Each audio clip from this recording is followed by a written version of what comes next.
அனைவருக்கும் வணக்கம். எல்லாரும் எப்படி இருக்கீங்க? இன்னைக்கு வந்து 1/2 கிலோ பாசுமதி அரிசி வச்சு ஒரு அட்டகாசமான முட்டை பிரியாணி சிம்பிள் அண்ட் ஈஸியாக சுற்றி கட்ட போகிறேன். எப்படி செய்யலாம்னு பார்க்கலாம். வாங்க வீடியோ கொடுப்போம். இப்போ முட்டை பிரியாணி செய்கிறதுக்கு 1/2 கிலோ பாசுமதி அரிசி அளந்து எடுத்தாச்சுங்க. இது நம்ம சமைச்சா ஒரு 5லேருந்து ஒரு 6 பேர் இல்லாட்டி ஒரு 5 பேர் சாப்பிடலாம். இது நம்ம ஒரு 1/2 மணி நேரம் 3/4 மணி நேரம் ஊற வச்சிடலாங்க கழுவிட்டு. சரி, இப்போ பாசுமதி அரிசி ஊற வச்சாச்சுங்க. அது ஒரு 1/2 மணி நேரம் ஊறட்டும். இந்த கேப்பில் நம்ம வந்து முட்டையை வேக வச்சுக்கலாம். ஒரு 6 முட்டையை சுடுதண்ணியில் போட்டு கொஞ்சம் உப்பு சேர்த்து வேக வச்சிருக்கேன். இது நல்லா வெந்து வரட்டுங்க. இப்போ இந்த பிரியாணிக்கு ஒரே ஒரு மசாலா அரைச்சிக்கலாங்க. ரொம்ப ரொம்ப சிம்பிளாக இருக்குது இந்த பிரியாணி, ஆனால் டேஸ்ட் சூப்பராக இருக்குங்க.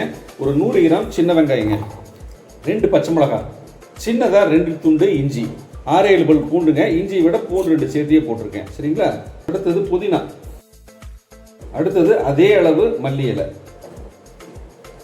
கொஞ்சமாக தண்ணி சேர்த்தி ரொம்ப நைஸாக அரைக்காமல் அளவாக அரைச்சி எடுத்துக்கலாம். சரிங்களா?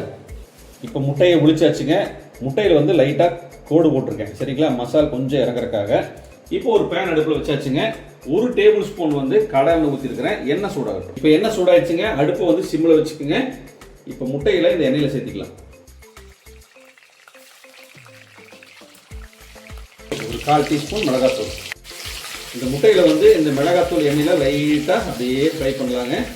ஏன்னா நம்ம வந்து வேக வச்சு தம் போடும்போது பார்த்தீங்கன்னா முட்டை வந்து சப்புன்னு இருக்கும். அந்த டேஸ்ட்டுக்காக இதை பண்ணிக்கிறோம். சரிங்களா? இது கூடவே கொஞ்சமாக உப்பு, ஒரு ஸ்பிஞ்ச் உப்பு சேர்த்துக்கலாம். இப்போ முட்டை வந்து போட்டு 2 நிமிஷம் ஆச்சுங்க. 2 நிமிஷம் வதக்கினா போதும். சிம்மில் வச்சு வதக்கியிருக்கிறேன். சரிங்களா? இப்போ நம்ம அடுப்பு ஆஃப் பண்ணிடலாம். இந்த முட்டையை நம்ம வெளியே எடுத்துடலாம். இப்போ பிரியாணி செய்யறதுக்கு ஒரு பாத்திரம் வச்சாச்சுங்க. நம்ம ஏற்கனவே நம்ம முட்டை வதக்கின எண்ணெயவே ஃபில்டர் பண்ணி ஊற்றிருக்கேன். எண்ணெய் பத்தாது, இனி ஒரு டீஸ்பூன் சேர்த்துக்கலாம். இப்போ எண்ணெய் சூடாயிடுச்சுங்க. ஒரே ஒரு பிரியாணி இலை சேர்த்துக்கலாம். 2 பட்டை துண்டுங்க, சின்னது 2 பட்டை துண்டு, 4 ஏலக்காய், ஒரு 4 கிராம்பு, அரைச்ச நம்ம மசாலா. இப்போ இந்த மசாலா வந்து இந்த எண்ணெயிலேயே நல்லா வதங்கி எண்ணெய் பிரிஞ்சு வரட்டுங்க. வதங்கும் போதே இந்த பிரியாணிக்கு தேவையான மிளகாய்த்தூள், 1 டீஸ்பூன் மிளகாத்தூள் சேர்த்துக்கலாம். 1/2 டீஸ்பூன் கரம் மசாலா சேர்த்துக்கலாங்க இது கூடவே. இப்போ தக்காளி வந்து 3 தக்காளி பொடுசாக கட் பண்ணி வச்சிருக்கிறேங்க. இதையும் சேர்த்துக்கலாம். சேர்த்ததுக்கப்புறம் தீயை கொஞ்சம் அதிகம் பண்ணிக்கோங்க. அது 1 டீஸ்பூன் உப்பு சேர்த்துக்கலாங்க.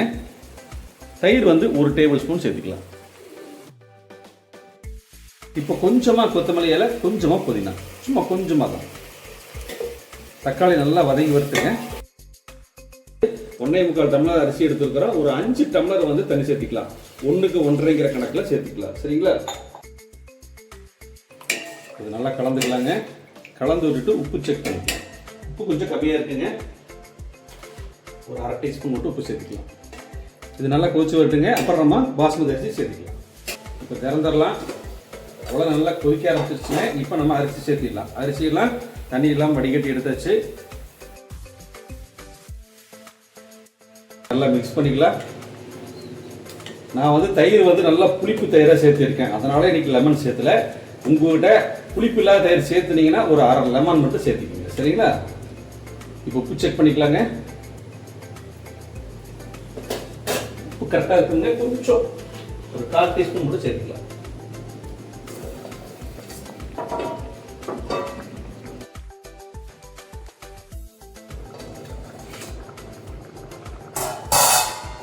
இப்போ அரிசியும் தண்ணியும் மட்டமாக வந்துடுச்சுங்க. அதோட நல்லா மிக்ஸ் பண்ணிக்கலாம். மறுபடியும் மிக்ஸ் பண்ணிக்கலாம்.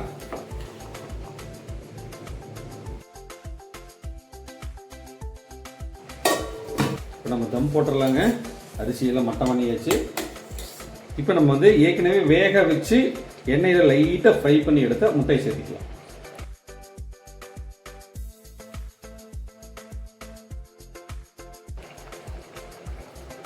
இப்போ நம்ம மூடி போட்டுடலாங்க. மூடி போட்டுட்டு இந்த பாத்திரத்தை இறக்கிட்டு தோசைக்கல் கீழே வச்சுக்கலாம். இதோட ஒரு கனமான தோசைக்கல் வச்சாச்சுங்க. இதுக்கு மேலே இந்த பாத்திரத்தை வச்சுக்கலாம். தண்ணி வந்து சுடுதண்ணி வச்சிருக்கேன். அடுப்பு ஆஃப் பண்ணிட்டு இந்த சுடுதண்ணி எடுத்து இதுக்கு மேலே வச்சிடலாங்க.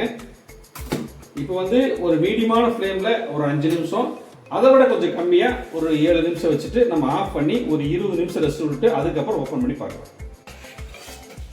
20 நிமிஷம் ரெஸ்ட் விட்டதுக்கப்புறம் ஓப்பன் பண்ணியாச்சுங்க. நல்ல ஒரு வாசனைங்க. நம்ம கிளறி பார்த்துடலாம்.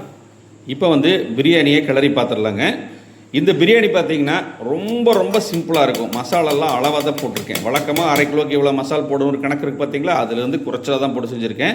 ஏன்னா இது வந்து வெறும் குஸ்கா மாதிரி தான் இருக்கும். இந்த பிரியாணி பார்த்தீங்கன்னா அளவான காரத்தோட ரொம்ப சிம்பிளாக எல்லாரும் சாப்பிட்ற மாதிரி இந்த பிரியாணி ரெடி பண்ணி காமிச்சிருக்கேன்.